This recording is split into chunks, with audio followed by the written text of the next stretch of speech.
Rather, since last 1 year, they are taking initiative for organizing such extension lectures and exposing the students by arranging the talks of expert learners.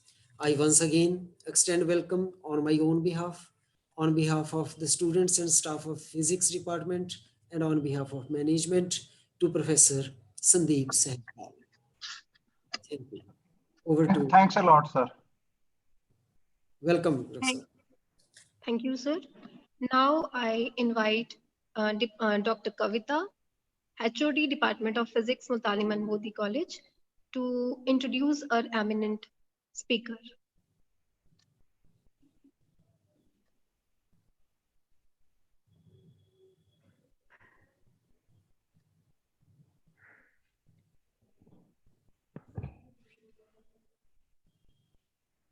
Very good afternoon, everyone.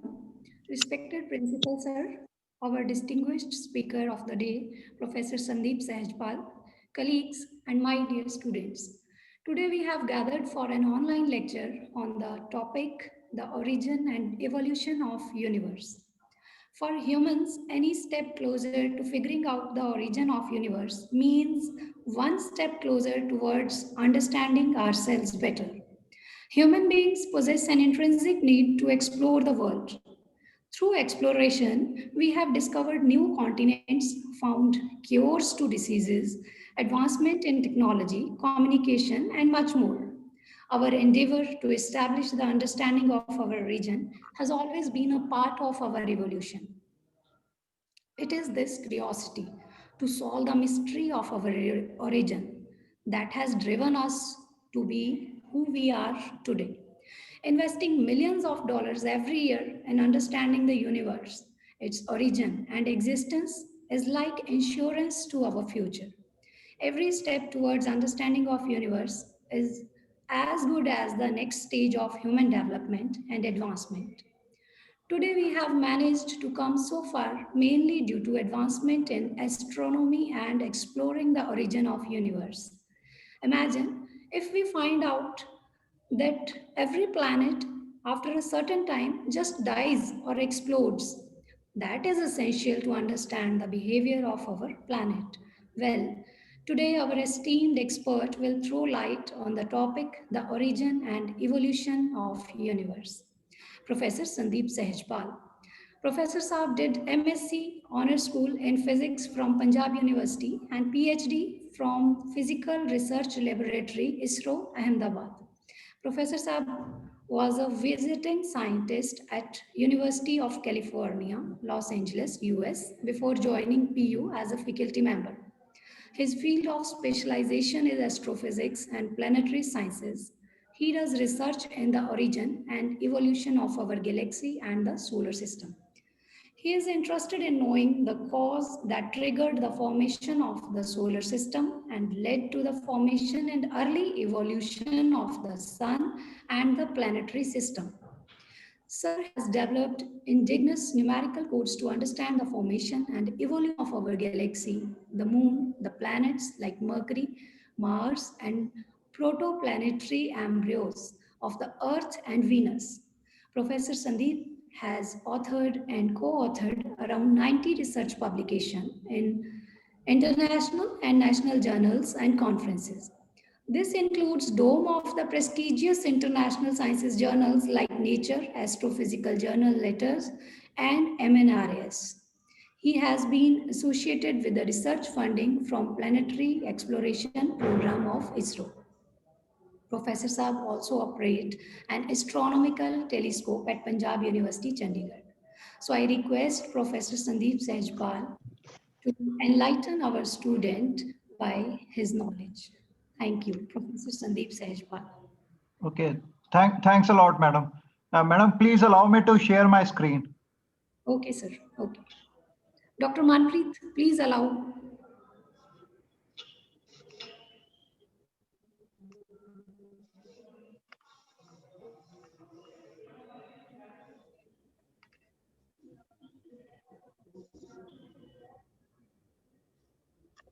Yes, sir.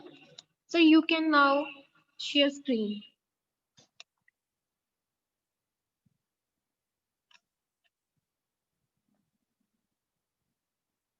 Is it coming?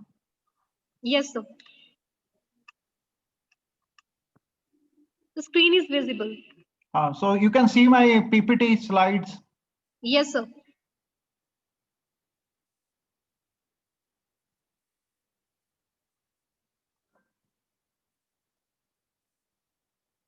Okay, so can you see everything on the screen? Yes, sir. We are able to see. Okay, it's coming now. Slides are working. Yes. Okay, so I will start my talk. What I will do is that I will give you a basic overview about the origin and evolution of our universe. Okay, in astrophysics, I'm basically an astrophysicist. In astrophysics, we try to understand how this entire thing came into existence. So when we talk about everything, it means our planet Earth, the life on Earth, how the life evolved, how the life originated, how we got here. Then we talk about the origin and evolution of our planetary system, the sun, the earth, moon, and everything, all the planets. We talk about the origin and evolution of our galaxy, our universe as totality. Okay. We want to understand how everything came into existence and how everything operates. Okay. So that is the job of an astrophysicist. As an astrophysicist, I want to address anything that deals with our universe. Okay. Anything that deals with our existence. Okay. Even as a human being. So what I will do is that I will briefly give you an overview about the entire universe, how it looks like, and then I will start talking about the origin and evolution. Okay, how everything started from the Big Bang. You may be knowing about Big Bang, so I will talk about Big Bang, then we will see how the galaxies were formed, how the planets were formed, how our solar system formed. Okay, so let us start with our basic thing. The basic thing that we know is the life. Okay, now if you ask a very fundamental question, what is life? Okay, there would be 100 answers to life. Okay, there would be a philosophical answer to a life, but what is a scientific answer? A life is actually a series of chemical reactions. Okay, and these chemical reactions involve carbon, hydrogen, oxygen, nitrogen, phosphorus, sulfur. So together we call it as CHOMS. These are the basic ingredients of life. Okay. Now the thing is that if you have a conducive environment somewhere existing and these elements are there, then there is a possibility that some of these elements will form organic molecules. Now once they form organic molecules, there is a possibility that some of these organic molecules develop a technique by which they can replicate themselves. Okay, that is the place where we say that the life has originated. Now, as far as our Earth is concerned, we know that life originated on our planet Earth some 4 billion years back. Okay, now what is this number billion year? We are going to talk about these numbers. Let me explain you what is 1 billion first of all. Okay, 1 billion is 10 raised to the power 9. Okay, so if you write 1, then you write 9 zeros, so that would be 1 billion. Our life originated on our planet Earth some 4 billion years back. Okay, it originated in a very primitive form, then it evolved into single cell, then it evolved into multi-cell. Okay, as a Homo sapiens, we are multicellular species having a significant amount of brain. Okay, we are intelligent species on our planet Earth. Okay, and our journey started 4 billion years back. Again, I repeat, 1 billion is 10 raised to the power 9. Okay, there are certain things which we will which we would like to know. And as far as the origin of life is concerned, it goes back to 4 billion years on our planet Earth. Now the thing is that in order to have life, what do you need? Okay, what is the basic requirement of life? Okay, there are certain questions which can come to your mind. What is the basic requirement? The basic requirement of life is liquid water. we need water in the liquid state. Okay, only then we can have life. Interestingly, in our solar system, at least Earth has got lot of liquid water on its surface, and that is the reason why we have life on Earth. Now you ask a question, can the life exist elsewhere? Do we have aliens in our universe? The answer is that if you have liquid water existing in certain places and you have these chemical elements, then life will form and it will evolve. It's not a very big deal. Okay. So this is the basic thing. We have liquid water on Earth, and because of that liquid water, life originated on Earth and it started evolving, and we are here. Now, what makes the life run? Okay.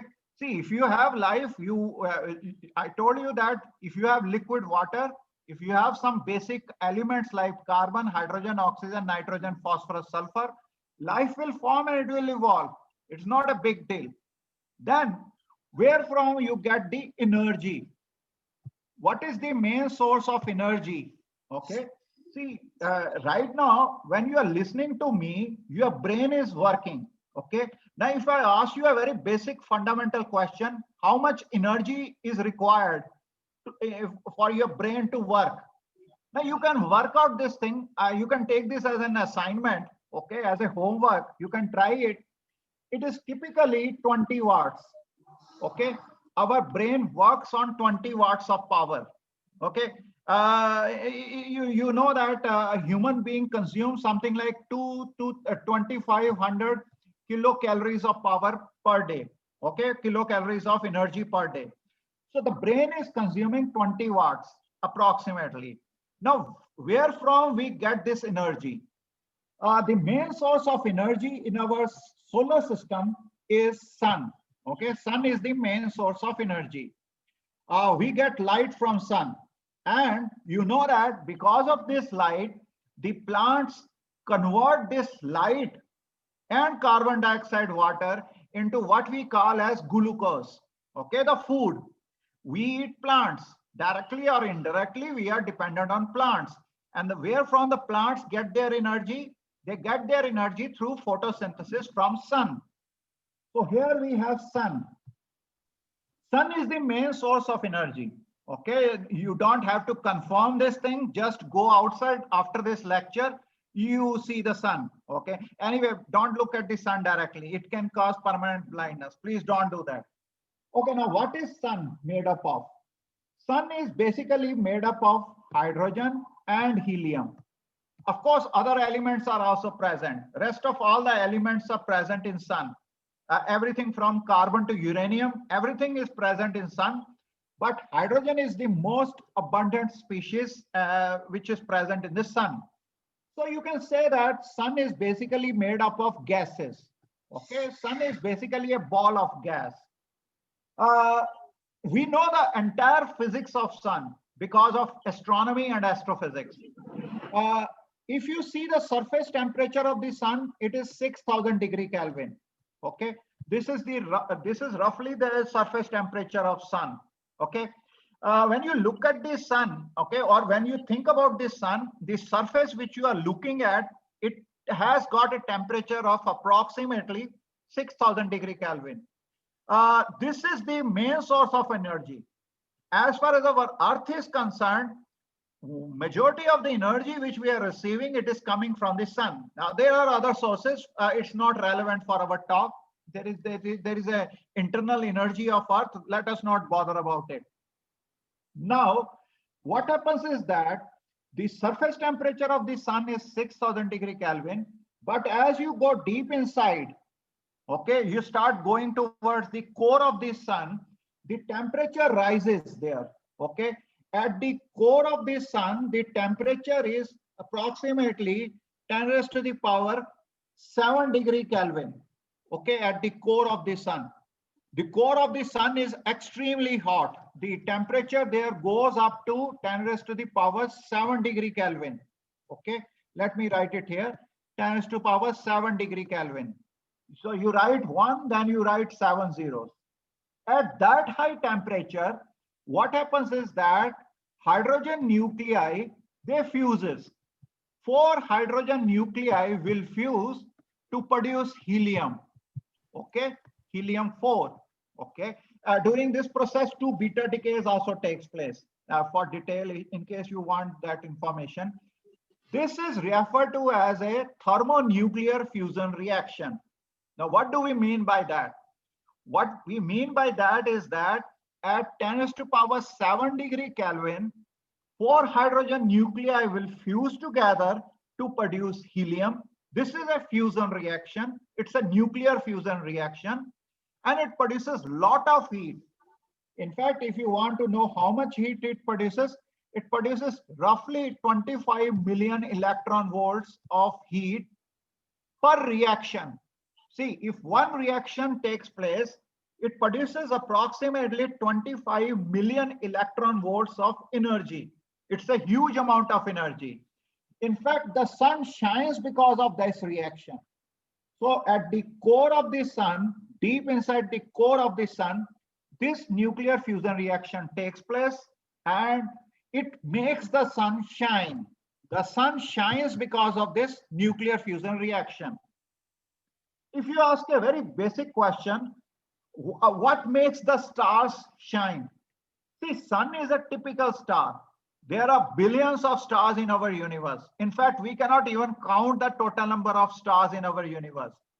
So what makes all the stars shine?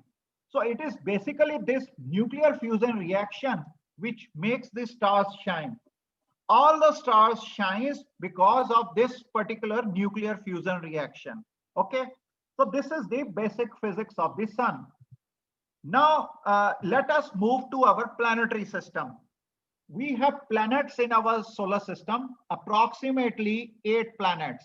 Okay, if you start from the center, we have Mercury, we have Venus, we have Earth, we have Mars, we have Jupiter, we have Saturn, we have Uranus, we have Neptune. Okay, so we have all these planets in our solar system. Now there is an interesting thing about our planetary system, and that interesting thing is that the inner planets of our solar system, which includes Mercury, Venus, Earth, Mars, they are made up of rock. These are rocky planets. Okay, rocky planets in the sense that you can go and stand on the surface of Venus, Mercury, Mars, and Earth. Of course, Earth, there is liquid water in certain places, but there are continents you can stand on it. But if you compare it with the outer solar system, like Jupiter, Saturn, Uranus, Neptune, these planets are made up of gases. Okay, so you cannot simply go there and stand on the surface of Jupiter, Saturn, or Uranus. It is not possible.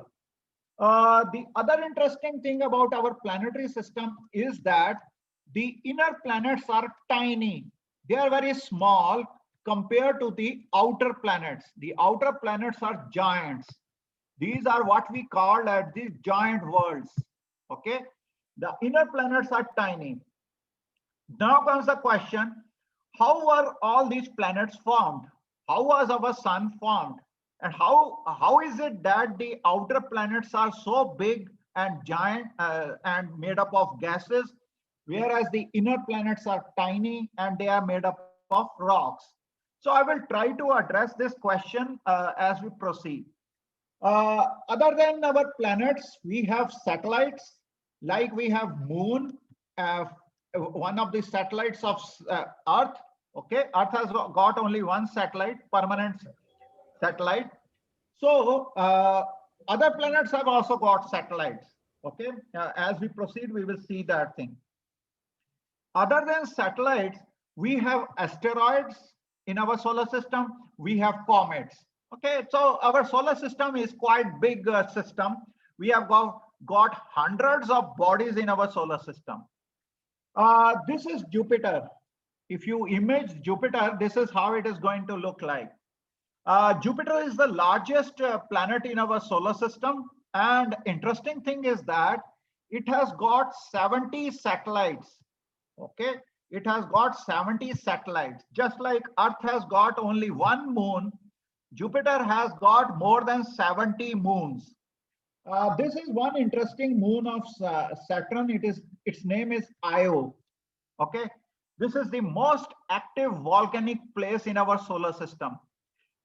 If in future you want to visit a place where you want to see the biggest volcanoes of our solar system, so you should go to Io. Of course, you will say that it's not possible, but then in future it is going to become possible. In future, you wait for some 100, 200 years, okay?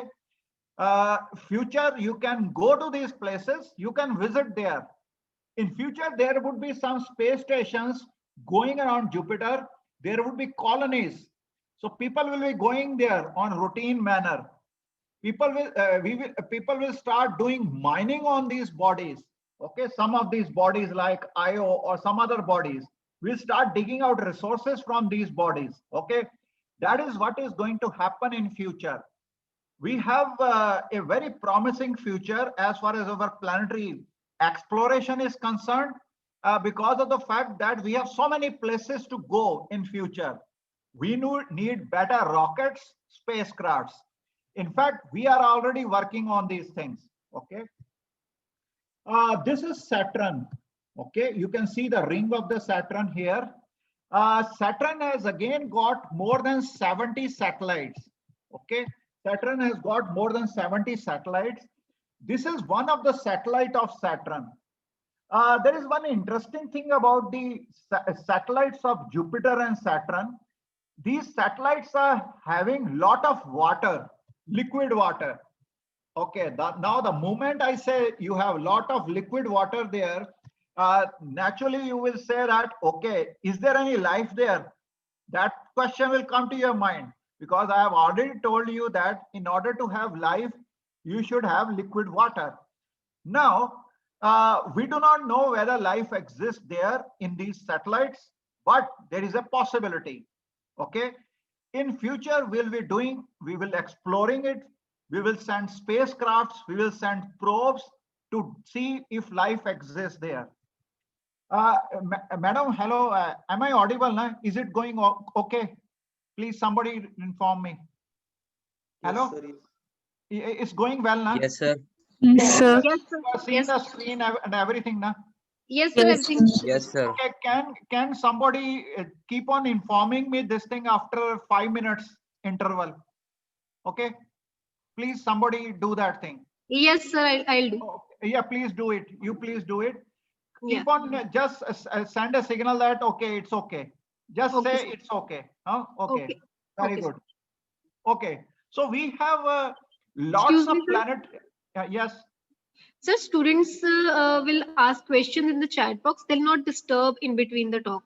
No, actually, I'm not able to see the chat box. I will address Sir, all the I'll questions let at you the know, end. sir. I'll let you know Ah. at the end of the session. Yeah, okay. Because I'm totally now focused on this lecture. Yes, sir. So I So will I'll address. let you know Ah. at the end of the session, sir. I will take query. Yeah. So you keep on informing me after 5 minutes that everything is going okay. Okay. Yes, Now, sir. so our solar system has got 8 planets, and these planets have got satellites. And Jupiter and Saturn have got lots of satellites, more than 70 each. Okay. So we have a very big kingdom, what we call as a solar system kingdom. This is like it. This is the kingdom of sun. Okay. Just like we used to have earlier kingdoms. So this is the kingdom of our sun. Mercury, Venus, Earth, Mars, Jupiter, Saturn, Uranus, Neptune, Pluto. Okay. Now, some people get sentimental why Pluto is not a planet. As a researchers, we don't get sentimental about these issues. See, we want to address the origin and everything of everything.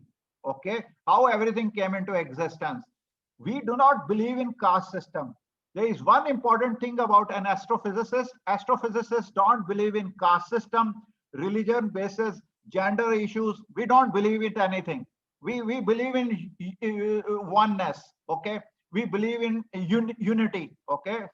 So whether Pluto you consider it as a planet or not, we don't care about it. We want to understand how Pluto was formed, just like we want to understand how Uranus, how Earth was formed. Okay. So we don't create caste system in our astrophysics. Okay, now how big is our solar system? Let us understand that. Okay, now there is an interesting thing, concept which we call as a light year. Some of you may be already knowing it. So what is a light year? Now light year is the distance traveled by light in 1 year. You know that thing, okay? Our universe is so big that kilometer, 100 kilometer, 1000 kilometer is a very small unit. So we use the unit of light year. For instance, how far is Earth from Sun? If you ask a very simple question, we say that it is 8 light minutes. Okay, minute. What does it imply? It implies that the light from the sun reaches Earth after 8 minutes. So the distance between the sun and the Earth is 8 light minutes. Now, how far is Pluto from sun? It is 5 light hours. Okay, approximately 5 light hours. Now, what does it imply? It implies that the light which starts its journey from the sun, it reaches Pluto after 5 hours. Oh, you understand, it is a quite big distance. Okay. So what does it imply? It implies that our solar system is quite big. It is huge. Okay. You imagine you imagine that consider a room, a very big room. If it represents a solar system, the sun would be a single dot there within that room. So our solar system is quite big, and it has got a lot of empty space where there is nothing there. It is perfect vacuum. Okay. So you have planets, satellites, but these planets or satellites are almost like your full stop, comma, okay, punctuations. These are like punctuations which are written in a long sentence. Universe, solar system is as such empty with few planets and sun and satellites. Once in a while you see it. Okay, that means at a particular distance you see it. So it's a very big system. So it's the same thing. The distance between the Earth and the sun, it is approximately 8 light minutes. Pluto to sun, it is 5 light hours. 1 light year is approximately 10 raised to the power 16 meters. It means that if you write 1, then you write 16 zeros, you will get 1 light year. So you can understand that light year is a very big unit. Our universe is really very, very big. It is beyond the imagination. The scale of our universe is beyond the imagination of a normal human being. Okay, only when you study astrophysics, then only you start appreciating how big is our universe. Okay, now there is an interesting thing. I told you earlier that we have a sun as a star in our solar system. Okay, there are billions of stars in our universe. Okay, now when you look at the stars, some of the stars are red color. Okay, you can look at this fellow. Some of the stars are orange, some of the stars are blue, some of the stars are white. Okay, in fact, in this diagram, this is sun. Sun is somewhere here. Okay, somewhere in this circle. Okay, now there is a standard physics. You know the Stephen Boltzmann relation, Wien's displacement law, spectroscopy. So what we do is that just by sitting over here and using some very simple instruments like spectrometers, telescopes, we can tell you the temperature of the stars, the surface temperature of the stars. We can tell you how much energy a particular star is emitting. We can tell you the mass of the star. We can tell you the composition of the star, the elemental composition of the star. Okay, so we can do the entire physics of the star by using very simple tools that you read mostly in your BSc level. During your BSc, you study most of these simple tools in physics. Okay. Now, so we have billions of stars in our universe. Okay. And we can understand the properties of each and individual star. We have got that capability with the help of telescopes and spectrometers. Now comes the question, how are stars configured in our universe? Do they follow a pattern? Yes, yeah, they do follow a pattern, and it is referred to as a Milky Way. Now, Milky Way is our galaxy. Okay, I'll tell you what is a galaxy. Galaxy is basically collection of stars. For instance, if you look at the sky, you see a very faint white band of light. Okay, this is known as our Milky Way galaxy. If you use the scientific tools and everything, the shape of the Milky Way galaxy looks like this. Okay, you look at this bottom figure on the left hand side. So our Milky Way galaxy is like it has got a spiral structure. You can see this spiral structure. There are spiral arms in our Milky Way galaxy. Okay, this is the center of our Milky Way galaxy. Okay, and there is a very big black hole at the center. Okay, at the center of our galaxy, there is a very big black hole. Okay, in fact, this year's Nobel Prize in physics, one of the lady who got this Nobel Prize, she got this Nobel Prize based on the discovery of a black hole at the center of our galaxy. Okay, now, so this is the shape of our galaxy, which we call as a Milky Way galaxy. If you look it from the top, this is how it will look like. If you view it from the edge, this is how it is going to look like. Okay, so it is almost like two discs or two plates, you can say two thalis, okay, like this, which are put together. How many stars are there in our Milky Way galaxy? If you ask this fundamental question, it's amazing to know that there are more than 200 billion stars in our Milky Way galaxy. Billion stars in our Milky Way galaxy. Okay, you already know what is billion. Billion means write 1, then you write 9 zeros after that. So there are 200 billion stars in our Milky Way galaxy alone. And Milky Way galaxy is our own galaxy. In Indian system, we call it as Akash Ganga. You might have heard about it, Akash Ganga. So Akash Ganga is our Milky Way galaxy. Now you see one interesting thing. Sun is at the edge of our Milky Way galaxy. You see this somewhere here. It is at the edge of our Milky Way galaxy. Okay, it is not at the center. Okay, Sun is a typical star. So the entire solar system is just here, somewhere here. Okay, so you can imagine it like this. Imagine a very big hall, okay, or some seminar room, very big seminar room.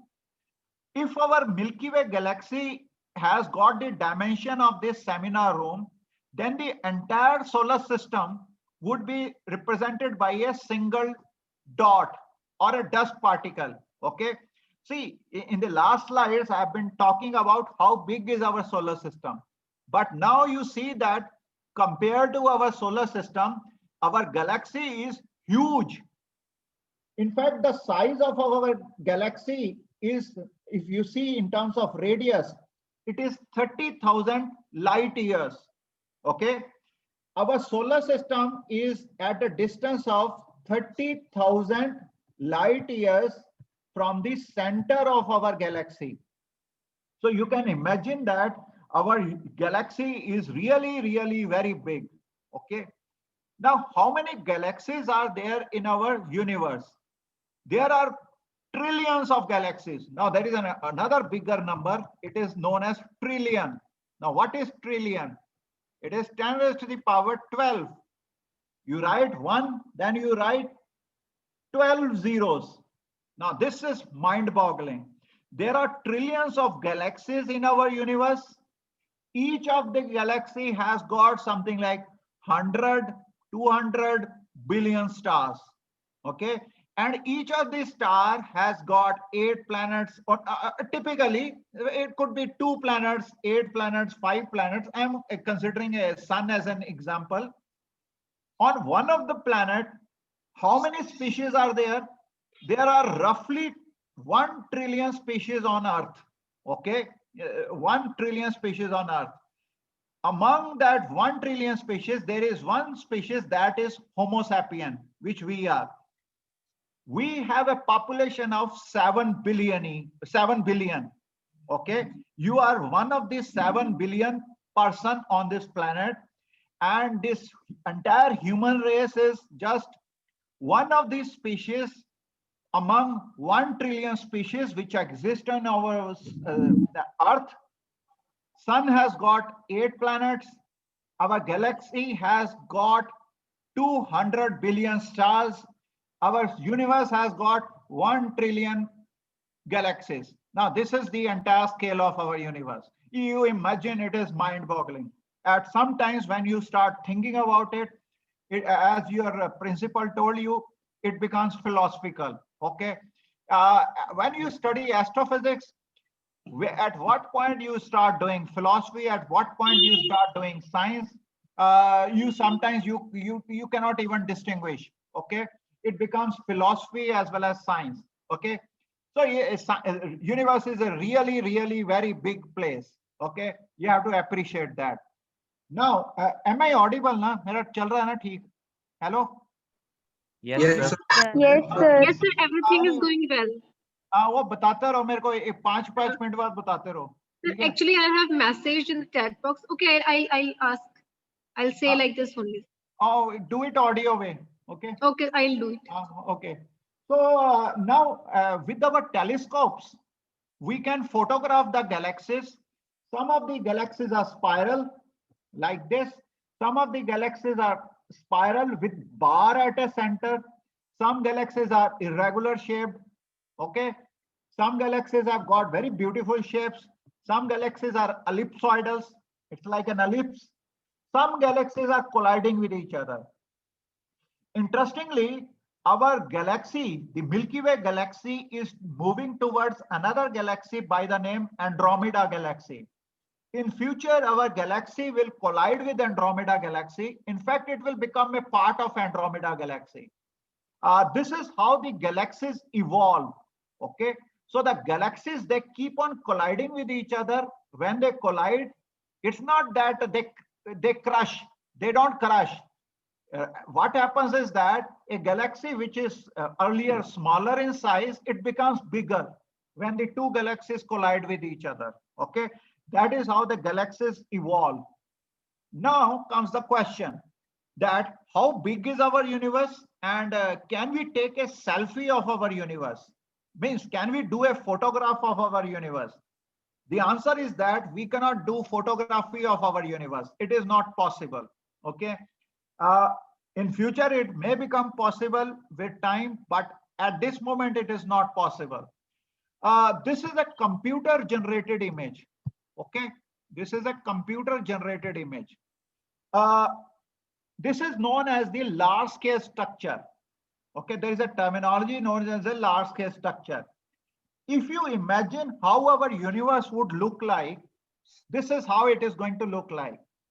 Now a single dot here, you draw a single dot here, that single dot represents one galaxy. So if you want to find out where is your Milky Way galaxy, so your Milky Way galaxy will look like a single dot here, just a single dot. Yes, sir. Now you start counting the number of dots. Definitely you cannot do it. There are trillion galaxies. Okay, it's not possible. This is referred to as a large scale structure of our universe. In this structure, you see that there are filaments. Okay, where you see that the matter distribution is more. There are regions where you don't see a lot of galaxies. Okay, so this looks like a cotton candy. Cotton candy. Now, what is this cotton candy? आप लोग कभी गए होंगे मेले में, उधर एक pink colour की वो खाने की चीज मिलती है, puffy type, cotton candy. Yes, sir. Yes. So, Yes, Yes, sir. sir. our universe looks like cotton candy. Okay, now there is another interesting thing. Again, this is related with the philosophy, as your principal told you right in the beginning. Uh, if you see this image, it looks like neural network. Okay, neural network of human brain. Okay, if you were to map our human brain, the neural network of our brain, it looks like this. Now, are there two things related with each other? Answer is no. Scientifically, you say no, straight away no. But then if you want to do philosophy about this thing, you can do it. Okay, nobody is going to stop you about this. Okay, so universe is very big. It has got trillions of galaxies. It has got every galaxy has got 200 billion star, and the thing continue as I told you earlier. Now, how did this entire thing come into existence? So our story begins some 13.7 billion years back. Okay. There is an interesting thing which was, it was a very big discovery which was made some 100 years back by a astronomer named Hubble. This is known as the Hubble's expansion of the universe.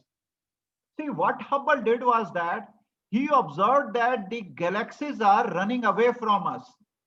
How did he do this? He used this spectroscopy. And there is something known as the Doppler effect. You know all that concepts, the Doppler effect, you know. What Hubble observed was that the galaxies are exhibiting Doppler redshift. So they are running away from us. Based on this analysis, it was concluded that our universe is expanding. Okay.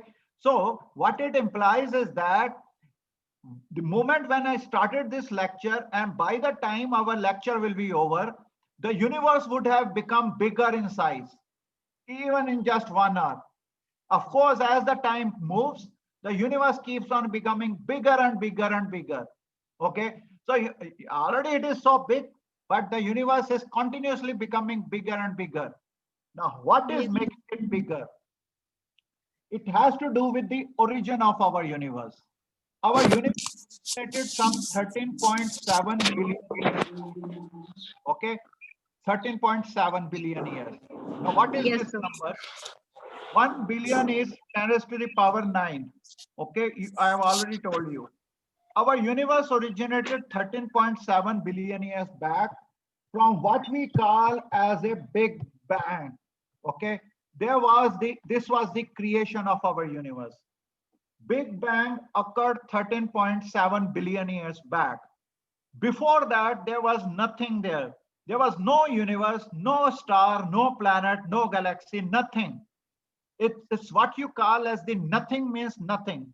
In physics, when you say nothing, it means nothing. How did our universe came into existence? Now, there is a basic subject which you study in your courses. It is known as quantum mechanics. Now, what quantum mechanics tells us is that quantum mechanics says that you cannot be sure about a zero probability. Okay, so if you say that nothing is existing, even out of this nothing, something can come out of it. It has got some non-zero, very low probability. So our universe is the creation of quantum mechanics. The quantum mechanics created our universe out of nothing. Okay, so when our universe was created, there was nothing there. Then the universe created its own space. It created its own time, energy. Okay, so the Big Bang, what we call as a Big Bang, it created not only the space, it created the time, it created the energy. In fact, I can tell you one thing, the creation of the time you can understand. See, when we started this lecture, it was 1 o'clock. Now you see that the time is getting created. Okay, you feel it.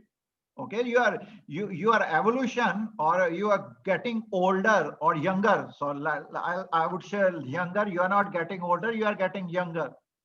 So your evolution towards the youth, how is that happening? Because the time is flowing, it is getting created. Now you ask a question, is it a philosophy or a physics? It is physics. It is hardcore physics. There is a branch of physics which we call as general theory of relativity, which was developed by Einstein. In Einstein, we try to understand the nature of time, space, energy, matter, everything. Okay. So you can understand the creation of time. What about the creation of space? The space is also getting created. That is the reason why our universe is expanding. Okay. So when the Big Bang occurred, our universe was extremely tiny, very tiny entity, even less than the dimension of a small dot. Yes, Then sir. as the time progressed, our universe started expanding. It started becoming bigger and bigger. When our universe was less than 1 millisecond old, means starting from the Big Bang, the temperature of our universe was 10 to power 12 degree Kelvin, average temperature. It was very hot. As the universe expands, the space becomes bigger and the temperature of the universe lowers down. It goes down. When the universe was 1 millisecond old, the first protons and the neutrons were created in our universe. So if you ask this question, where were protons and neutrons created and when were they created? The answer is that these protons and the neutrons were created just after the Big Bang within 1 millisecond. Okay. 1 millisecond from the Big Bang, these protons and the neutrons were created. In fact, we can go into further details. We can go to the details of quark gluons. There is an era known as a quark gluon plasma. At BSc level, you will not appreciate it, but at MSc level, you will understand those things as you move towards MSc. Okay. As the universe expanded further, the temperature dropped to 10 to power 10 degree Kelvin. It happened in the first 4 seconds. Starting from the Big Bang, within the first 4 seconds, the temperature dropped to 10 to power 10 degree Kelvin. At that point, the electrons were created. Okay, so now you see the fundamental building blocks of our universe, which are basically protons, electrons, neutrons. These fellows, these fundamental particles were created within the first 4 seconds. So the first 4 seconds of our universe were very crucial. Then as the universe expanded further, the temperature dropped. Okay, the temperature went down. Okay, and as a result of which the universe went through different episodes. One of the interesting episodes was the recombination era. Now, what is this recombination era? Yes, sir. I told you that the protons and the electrons were created. So as the temperature of the universe dropped below 10 to power 4 degree Kelvin, the electron recombined with the proton to produce hydrogen atom. So we have hydrogen atom creation.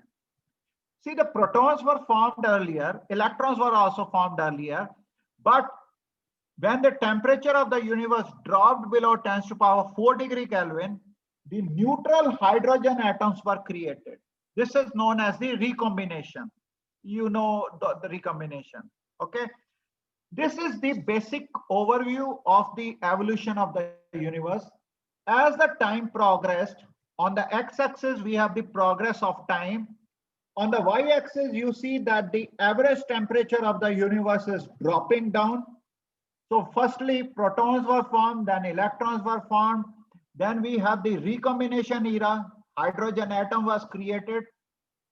From these neutral hydrogen atoms, we have the formation of the galaxies. Now we will see how the galaxies were formed. So I told you that the hydrogen atoms formed everywhere in our universe. Okay. What happened was that these hydrogen atoms started forming small clouds, okay, in interstellar space. Okay, these are clouds. They started forming neutral hydrogen atom clouds. These clouds collided with each other and resulted in the formation of proto-galaxies. Okay, you can say proto-galaxies were the beginning of the formation of galaxies. So the proto-galaxies started forming everywhere in the universe. These proto-galaxies further collided with each other and resulted in the formation of galaxies.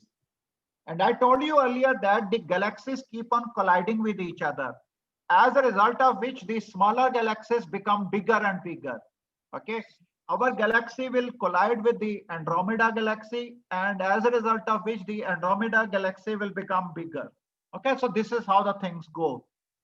Now, what happens within a galaxy? Okay, so now we will talk about the formation and evolution of stars. Now, the interesting thing is that the stars are born, they live for some time, then they die. Okay. Now, how are stars formed? Let us understand that. There is a famous constellation. It is known as the Orion constellation. Okay. It is visible in the winter time. If you go outside in the winter time, in fact, it will start become visible now. If you go outside, let us say after 10, look towards the southern sky, you will see this beautiful constellation. This is known as the Orion constellation. Now, if you focus this particular region here, use a very powerful telescope, this is what you are going to see, this particular thing with a very powerful telescope. This is referred to as a molecular cloud. Molecular cloud. Please do not confuse it with our normal water clouds which we have in our atmospheres. These atmospheric clouds are very tiny. The clouds which we are talking about, they are very big. Okay. For instance, if you were to go from one side of this cloud from here to here, let us say, at the speed of light, it will take you several years if you are traveling at the speed of light. Now, if you magnify this central region further, this is what you are going to see. It's a very beautiful photo. Okay. This is possible only with a very, very powerful telescope. Magnify this further, you see this. Magnify this thing further, you see this. Now, you see that in this place, in this molecular cloud, star formation is going on. Okay. See, all these stars which you see here, these tiny dots which you are seeing here, these stars have formed recently within this molecular cloud. So these Yes. molecular clouds are the places where the formation of star takes place. Now, what happens is that a small region of this molecular cloud, it collapses because of its own gravity. The gravity brings all the matter within this cloud to this central place. At that place, a star is formed. Okay, it's so simple. So the star formation takes place in this molecular cloud, and it is not that it will produce only one star. It can produce hundreds of stars, thousands of stars, or maybe millions of stars within a very small region. Okay, so Yes. this is another interesting nebula. It is known as the Carina Nebula. In this, you can see star formation going on. For instance, these stars which you see here, they have formed recently in the last few million years because of the gravitational collapse of the molecular cloud. You can see another stellar activity here, here, here.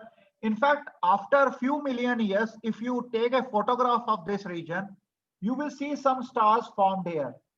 Because you see that in these regions, these are places where the density of this gas becomes very high. You can identify all these regions.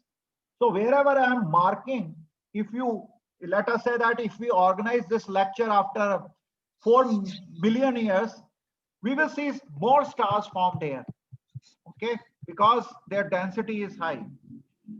And this is not the only place where the star formation takes place. There are billions of such molecular clouds throughout our galaxy and our universe.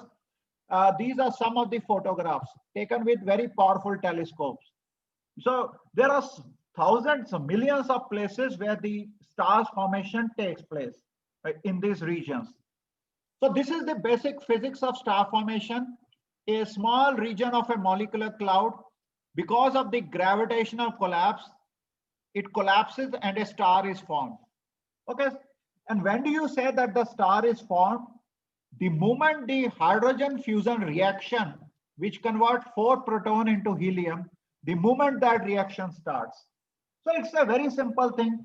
You start with a molecular cloud, the gas collapses because of the gravity, and a star is formed.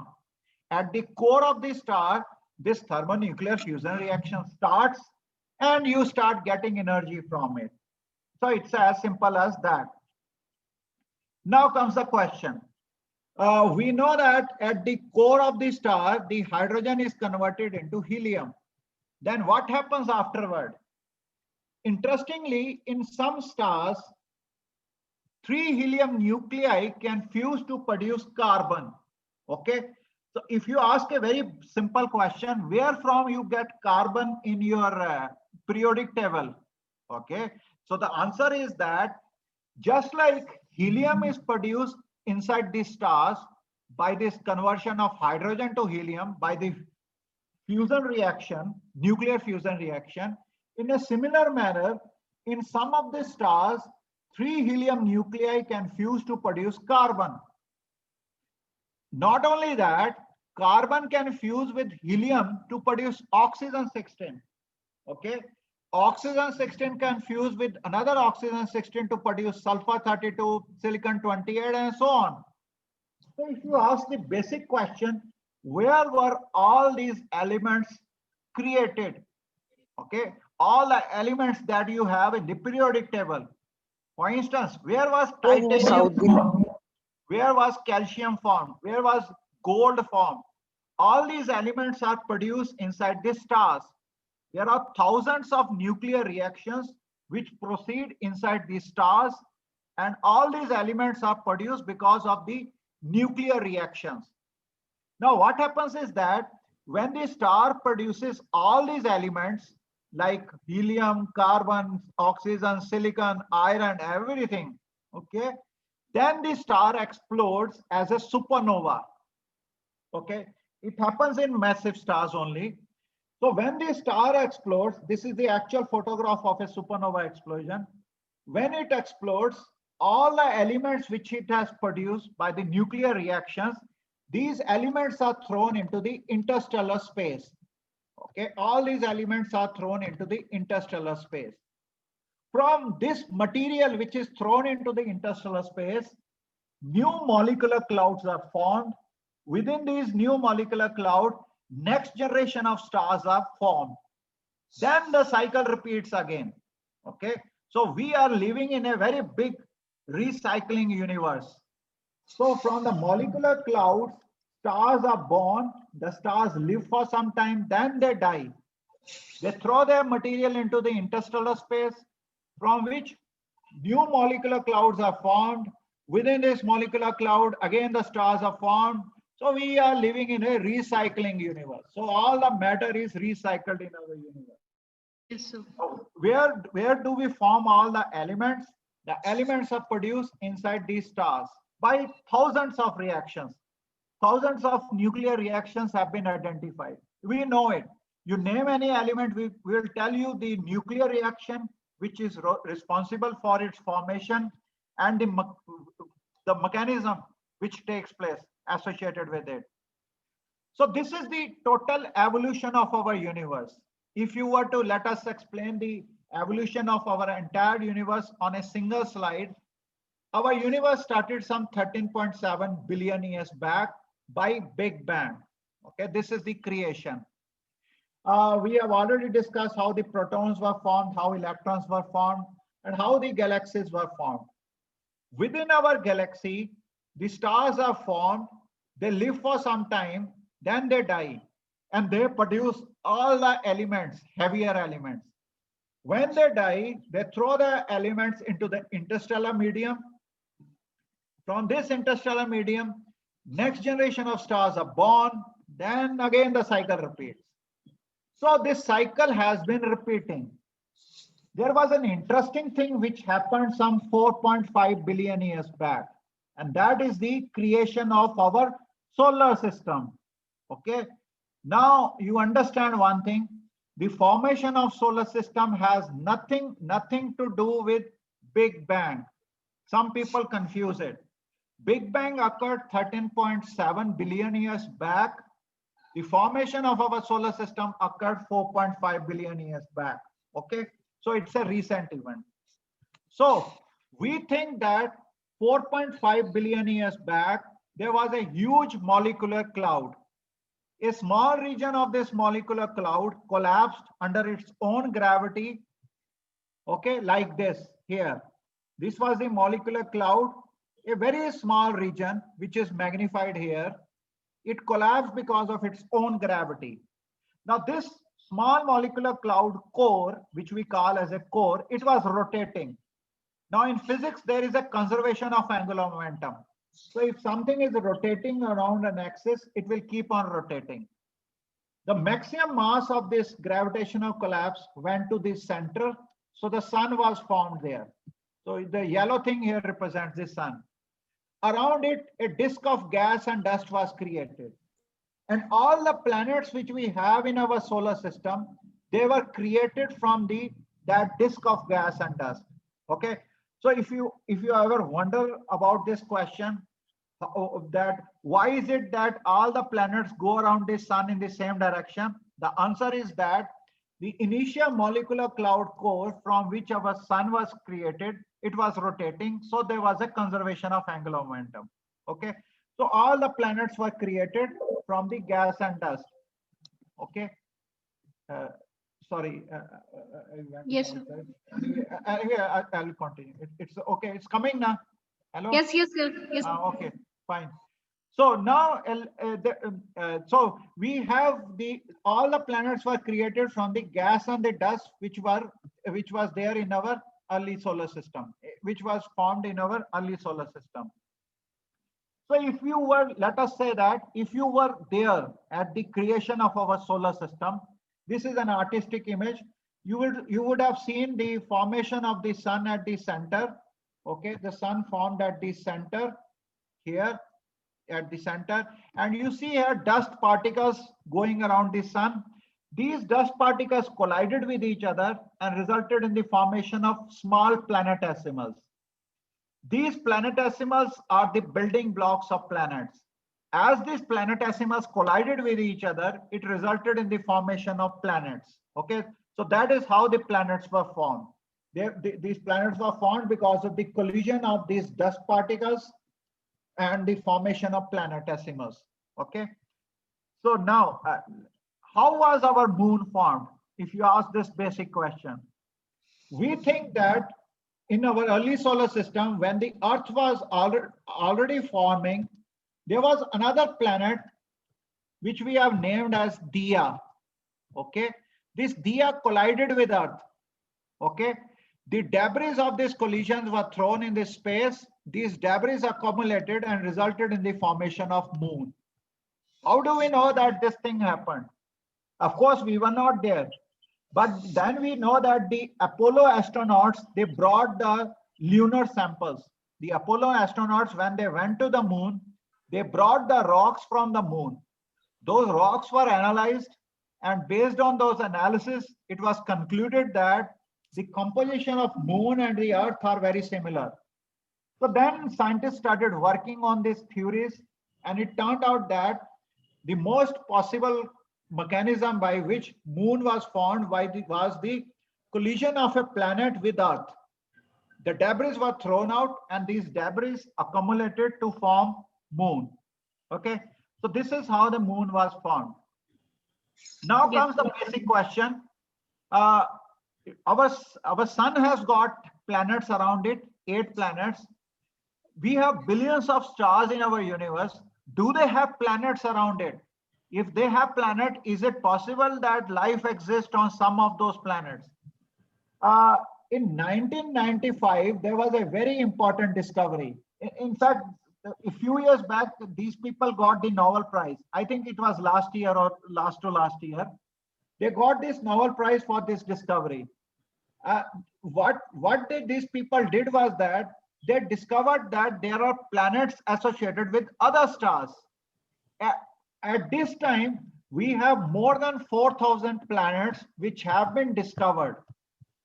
These planets are associated with other stars. These are not associated with our sun. They are associated with other stars. Okay. So this is almost my conclusion. Before I conclude, I want to give you certain information. Please go through it. You can take a slide of this thing. There are some standard softwares which are freely available. In case you are interested, you can do this thing. There is one CLIA, Contemporary Laboratory Exercises in Astronomy. There are so many softwares related with astronomy which are available. You can download it on your computer. You can do it. Sometimes a student asks this question that they want to do some project work, so they are having problems. So my recommendation is that if you download these softwares, you can do a project by yourself without anybody's help. Tutorials are available here. You can run the simulations. There is one very interesting simulation, Stellarium. You can download it on your laptop. It's very interesting. When you download it, you change your location. Okay, location means you have to feed your latitude and longitude into this software. It will tell you the actual position of the stars and planets in real time. Okay, it's very beautiful. Yeah, so it's Stellarium. Please do that. Physics and electronics, if you want to understand in a very proper manner, you need, of course, books for that. There are lots of simulations which are available on this website. It is for physics and electronics. If you want to understand even electronics, it is very fantastic. This website is beautiful. Okay, so I will recommend you CLIA, Celestia, Stellarium, and this website. To understand the basic concepts of physics, mathematics, and electronics, please go through this. For astronomy, please use Stellarium, CLIA, and Celestia. Now, what are the career options in physics? You can do either research or technology. You can do research and technology in space sciences, nuclear, material sciences, electronics. Okay. I think I will stop here. In case there are queries, I will address those queries. Okay. So can I take the queries? Yeah. Let me get out of this thing. Okay.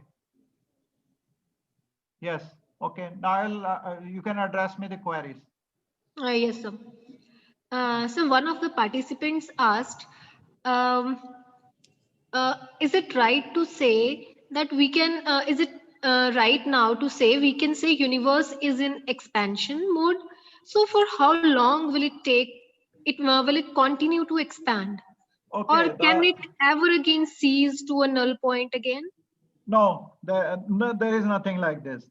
See, when we were growing up some 30, 40 years back, there used to be hypothesis that the universe will stop expanding at one point. Now the present astronomical observations indicate that our universe will expand forever. In fact, the expansion rate is increasing all the time. Okay, this is something interesting. So our universe is going to expand forever and ever. And what is that ever and ever? In physics, it's infinity. So the universe will expand to infinity. It will never come back. Yes. Okay, sir. So another query is, how many universes are there right now? Can we number them? Okay, so this is interesting thing. See, our universe was created out of nothing. Okay. Now there is a theory. It's a hypothetical concept, theoretical concept. It is known as a multiverse theory. See, the word universe comes. There is a uni used here. Uni means single, but actually it's a multiverse. See, the quantum mechanics can create one universe. It can create infinite number of universes. So technically speaking, there would be infinite number of universes. But then those universes are not related to us. Okay, we are well trapped within our own universe, and there could be infinite number of universe existing. Okay, so that is the reality. That could be the reality. Okay, sir. So another question is there any other planet where life has been confirmed? No, not yet. There is one planet by the name, as I've told you earlier, that the satellites of the Jupiter and Saturn, they are the most possible places where you can find life. Again, on Jupiter and Saturn, you will not find life. But the satellites of Jupiter and Jupiter and Saturn satellites, you can have life. There is one satellite by the name Titan. Is the satellite of Saturn. That satellite has got complex hydrocarbons. There is a possibility that there could be methane-based life on that satellite, Titan, but it is not confirmed so far. So Okay. at present, there is no confirmed place where you have life except for Earth. Okay, sir. Sir, another query is, so student wants to know about flat earth theory and antimatter. Flat Earth theory. Yes, sir. What is flat Earth? There is a flat space-time continuum when you study general theory of relativity. Flat space-time continuum means that, let me explain this thing. Okay. Okay, so let me do it here.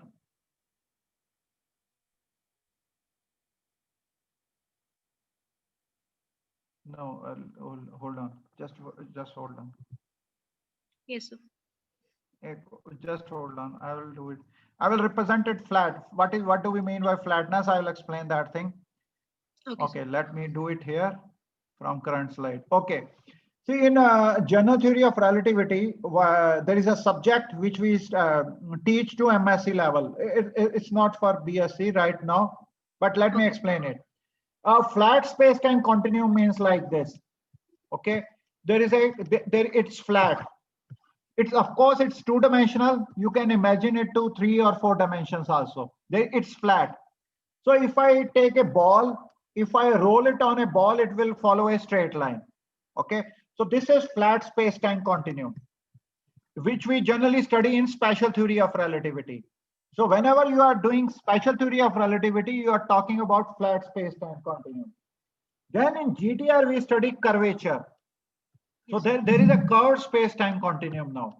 So you can understand that there is a curvature now. So if I take a ball now, if I roll it, it will follow this trajectory, which is curved now. Okay. So this is in general theory of relativity. I do not know what was the actual sense of that question, but this is what it means scientifically. Flatness means there is no curvature. Curvilinear means there is a curvature. And what was the antimatter theory? What was that question? Yes, Antimatter. sir. They want to know about the antimatter. Okay, let me explain that thing. Let me erase it.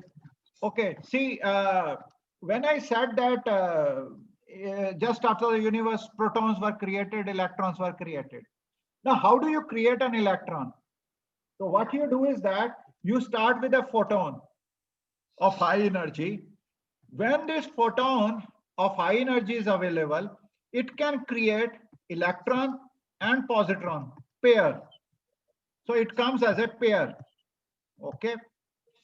So if you are creating electron, positron will automatically come. Now what is positron?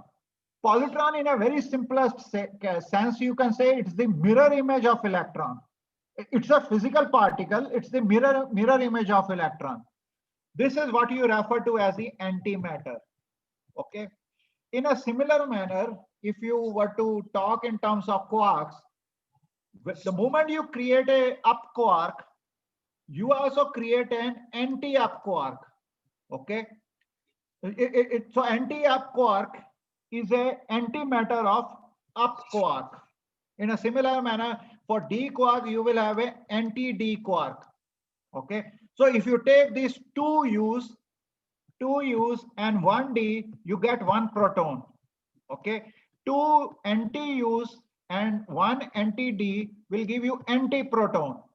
So this anti-proton is the mirror image of proton. It's a physical, it's a really existing particle, but this is what you call as an antiparticle. Moral of the story is that a photon has a tendency to create matter and antimatter. whether it is proton antiproton or electron antiproton or electron positron. Yes, next question. So next is student wants to know in simple language what they can say is the reason behind the Big Bang. The reason behind Big Bang is nothing. It's just a quantum fluctuation. Just like we have just like we have a fluctuation, one of the quantum fluctuation turned into a real universe. Okay, there is no reason behind it. There is no planning. Let me tell you one thing very clearly and very frankly. No matter whatever happens in our universe, whether it's the creation of Big Bang, whether it's the creation of Earth, life or anything, nothing is planned in our universe. The universe follows, just goes by itself. Nothing is planned. Okay, so there is no reason except for the fact that some of the quantum fluctuations turns into reality, and that is what you call as a real universe. And these quantum fluctuations could be happening even now. So there is a possibility that even now some universes are getting created. Okay, so no purpose, no meaning at all. Okay. So same thing is what is supernova? Supernova is the explosion of a star. At the end of its life, the star actually explodes. Okay. Now there is a complete mechanism associated with it. The mechanism actually deals with this. If I want to tell you in just one sentence, if you take a rubber ball, you throw it against a wall, the ball bounces back. Okay. In a similar manner, when the star is there, when it is going to die, it collapses because of its own gravity. When it collapses, it rebounds. That is explosion. So the entire star explodes. Its matter is thrown into the interstellar space. Yes, next. So next is student wants to know when whole of the hydrogen gets converted into helium, then what will happen? Will the sun stop shining?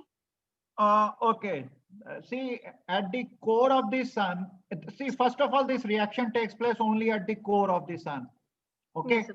So only here the hydrogen gets converted into helium. Yes, the answer is correct. What the student is saying, the sun will not actually stop shining. This reaction will shut down. Then the other things can happen. In the case of the sun will become a white dwarf. Okay, that is the end of its story. Okay, that the white dwarf is another interesting thing. This reaction will stop. That is true. Yes, next. So is there any escape route from black hole?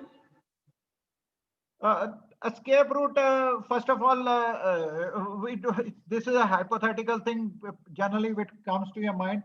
Black hole is actually a highest order curvature. I was talking about the general theory of relativity. I was saying that there is a curvature and particle follows geodesic. Okay. So if the curvature becomes very large, that the space is torn apart, space is fat jaye wahan par, so you actually go inside that. So technically speaking, there is no escape route. If you fall in that trap, there is no escape route. But then there are theoretical Yes, sir. arguments that Sir, another question is in relation to this only. Somebody is asking what's inside this black hole? nothing, we do not know. We do not know the physics inside the black hole, period. Let me in fact give you a very small argument related with it so that you start appreciating what is a black hole actually. There is something known as event horizon associated with a black hole. Okay, so there is a sphere. If you cross this sphere, see here space behaves like space. Outside this space behaves like space.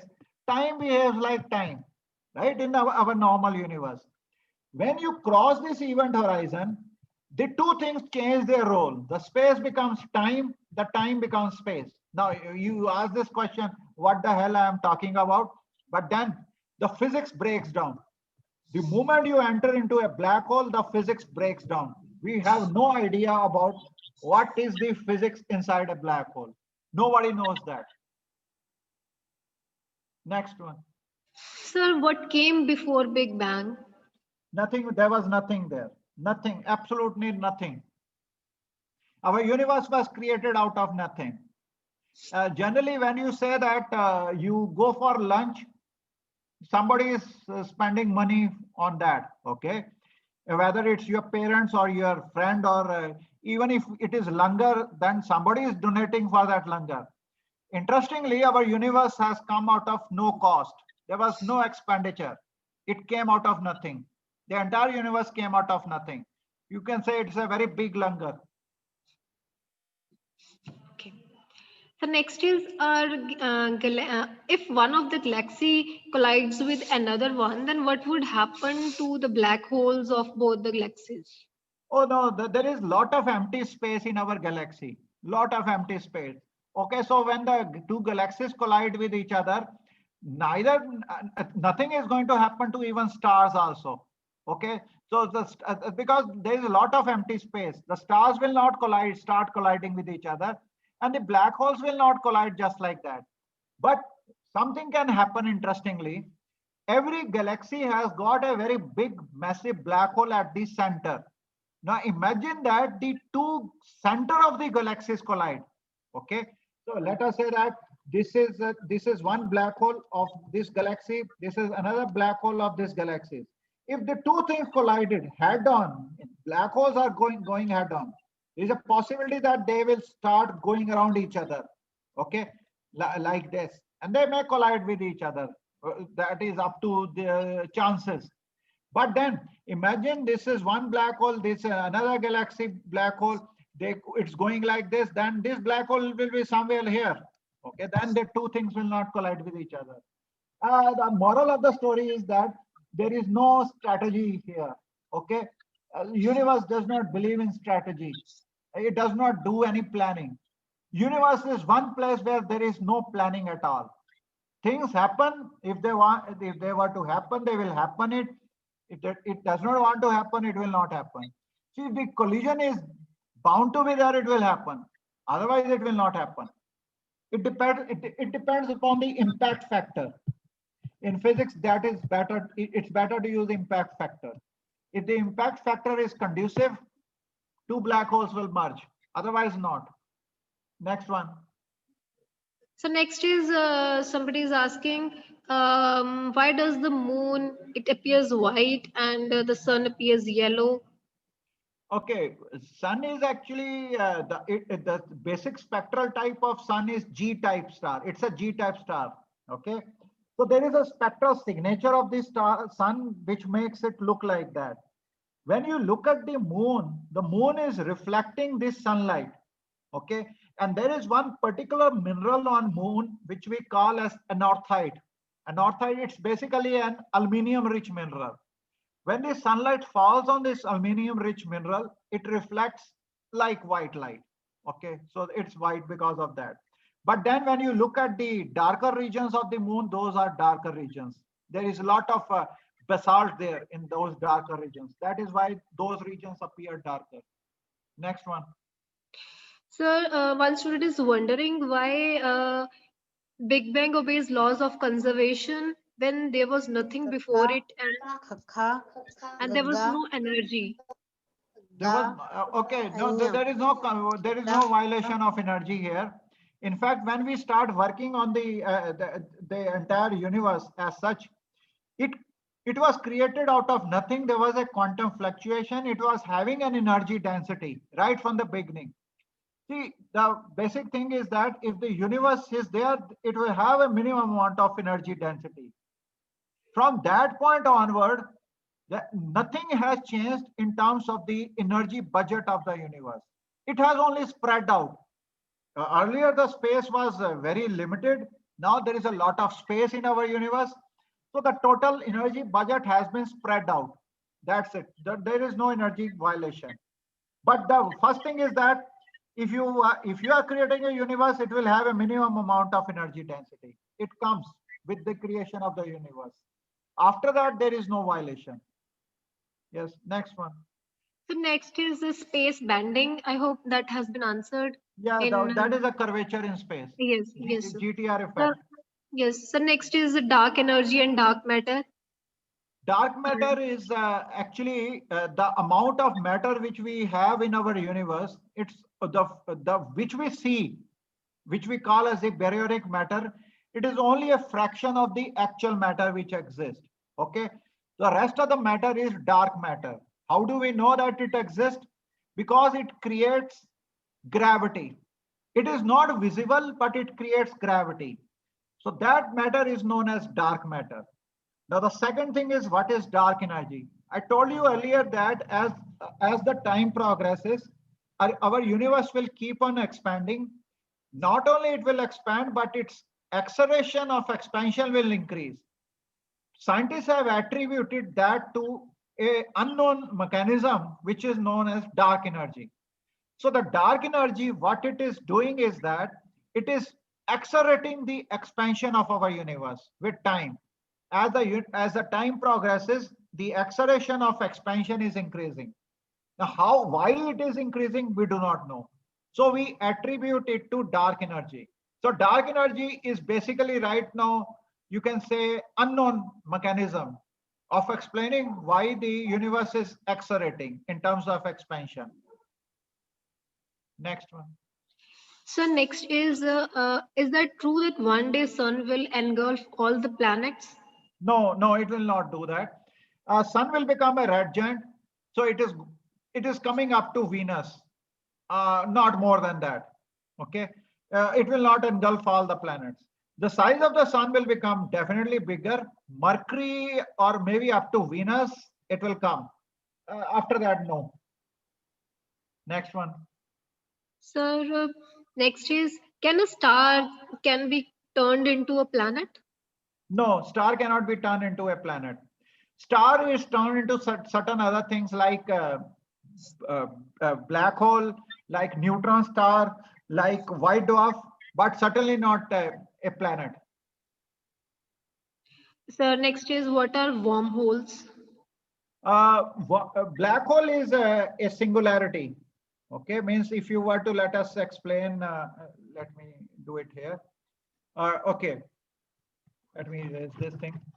So if you imagine that there is a curvature in space-time, okay, like this, okay, very strong curvature in space-time, okay, it is so strong that there is a tear produced here. So that is black hole. A single tear is like a black hole. Imagine that this tear extends over a long line. That is wormhole. Okay. So wormhole is like a long tear in this space-time fabric. Now let me explain it in a very simple manner. Let us say that you go to a marketplace, you go to a cloth shop. Okay. In the cloth shop, you look for a fabric. If this fabric has got, let us say, a small hole in it. Let us say this is the fabric, it has got a small hole. This is one defect, you will not buy it. Imagine another defect. One thread is missing, right from the beginning of this fabric to the other. So that is like a wormhole. So if black hole is represented by a small hole in this fabric, wormhole is like a big thread missing. Okay, so that is black hole. That is wormhole. Next one. So next is universe limitless? No, it is not limitless. It has got limits, but there is something known as an observable universe. We have not seen the entire universe till now because the light takes time to travel, and in 13.7 billion years, light has not traveled from all the places of our universe. So certain places are still not visible. You can call it as limitless, but I will not use that word. So universe has got dimensions. It's 56 or 60 billion light years. That is the dimension of our universe. Okay, next one. So student wants to know, can black holes be created on the Earth? And what is the size No. of a black hole? How does No, it look? technically you cannot create it. You should have a very high energy concentrated over a very small region. If you are able to do that in future, you may create a very small microscopic black hole. In order to have a black hole, you should have very high mass concentrated in mass or energy concentrated in very small region of space. If you are able to do it, you will create it. Otherwise not. Next one. So next is somebody's asking, is time travel possible? No, it's not possible. You can only go forward in time. Reverse time is not possible. Okay, sir. Sir, there are a number of questions, sir. I can summarize them. Sir, somebody is asking about different colors of the star. What does they indicate? The colors indicate the surface temperature. It's what we call as the Wien's displacement law. The higher the wavelength, the higher the temperature of a star, the surface temperature of a star, the more it is going to emit in higher frequency. So that is what the color straight away tells us the surface temperature. Wien's displacement law. Next one. So then, how many space dimensions are discovered yet? 3 space, 1 time. This is what we call as the 4-dimensional Minkowski space time continuum. So it's a 4-dimensional space time continuum. Next one. So 1 minute. So what is the lifetime of a star, sir? Okay, if it is a massive, if it is like a sun type star, it will live for 10⁻10 years. Okay, if it is a very massive star, let us say 100 times the mass of sun. Okay, so then it would be 10⁻approximately 6 years. So it goes from billion years to million years, depending upon the mass of the star. The massive stars live shorter and the low mass stars live longer. Next one. So now I'll take the last one. Where is the center of the universe? Can be No, it's not possible. It is a direct violation of special theory of relativity. You cannot do that. You cannot have a center of the universe defined as such, because there are several reasons for it. One of the reasons is we have not seen the entire universe till now. Okay, so you cannot define the center. Okay, thank you so much, sir. Sir, I hope students have gained a lot of knowledge from today's lecture, and the things you have elaborated might have instigated another hopes and encourages students to perform or to pursue in the field. And so thank you so much for your for sparing your time. So now I invite Dr. Pooja for vote of thanks.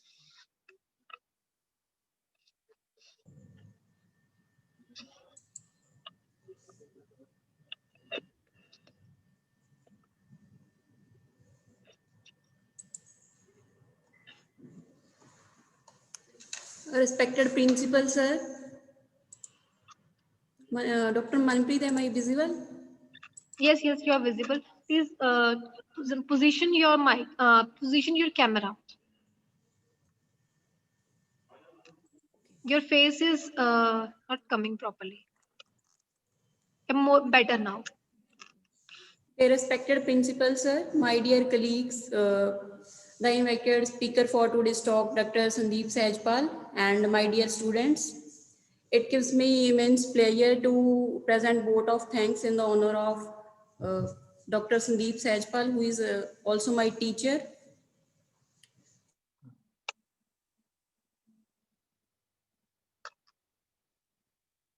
Sundar Kumar, for granting us the permission to organize this expert lecture, and being always very cooperative when we have to organize an event in the department. And I also extend my sincere thanks on the behalf of physics department and the students to Dr. Sandeep Sehajpal for accepting our invitation at a very short notice, and also bearing with us in the frequently changing schedules. and delivering this talk on this very important, very interesting topic, that is astronomy, which attracts interest not only from the students but also from the layman, because everybody since childhood has a curiosity that how this universe in which we are living works. So I hope that, I am sure that the students would have benefited greatly from the vast experience of Dr. Sandeep Sahajpal, especially the final year students who have to decide their career after BSc. They can, if they are interested in physics, they can choose astronomy as an optional subject in their masters, or they can do a full-fledged masters in astronomy, or they can do research after masters in physics. So I am sure Dr. Sandeep Sahajpal will be more than happy to guide them if contacted. Sir, we can share your email with the students. Is it okay with you? You share my mobile number. Okay, Email, sir. sometimes they ask questions and it becomes difficult to answer just like that. But on mobile phone, I can answer the queries. Okay, sir. Uh, Sir, and sir's contact number will be shared with you, and you can contact him about your future prospects in astronomy and or in other any other topic in astronomy. And once again, I would like to thank you, sir, for this wonderful talk. And okay, I thanks. hope we will have many such lectures in future also. Thank Okay, you thanks. all. Thanks a lot. Sir, can we have a group photograph? I request all the faculty members to Actually, kindly. sometimes my camera does not work. Let me see if I can.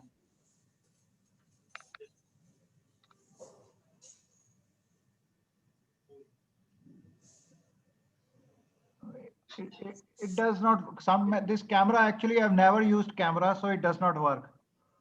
So you can take the photograph of my photo. Okay. Okay, okay. Sir, So, I request principal sir and all my colleagues to please switch on the camera so that I'll be able to take the picture.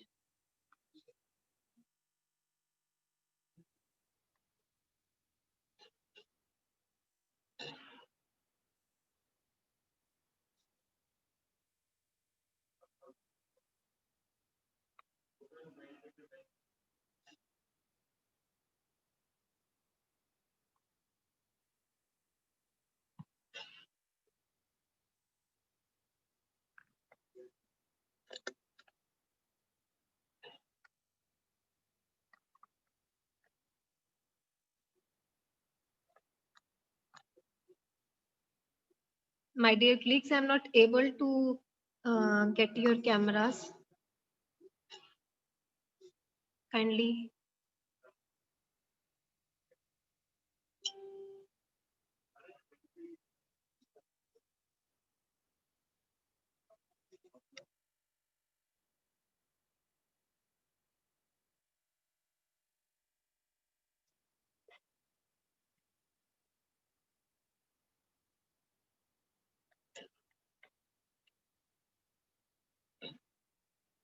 Sir, 1 minute.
Thank you so much, everybody. Thank you very much. okay. Thank you very much, sir. Okay, thanks. Sir, I'm also your student. I and Dr. Pooja are classmates. We are Actually, I was 2008 batch, sir. okay. I was actually thinking about you that I have seen you somewhere. Okay, so you were my student. Okay, Yes, nice sir. to meet you again. Thank you. Okay, Thank you so much, sir. So okay, hope to see you again okay. Yeah, very soon. Sir. sure, sure. Okay, okay. Bye. Take care. Right, sir. Thank you so much, sir. Okay.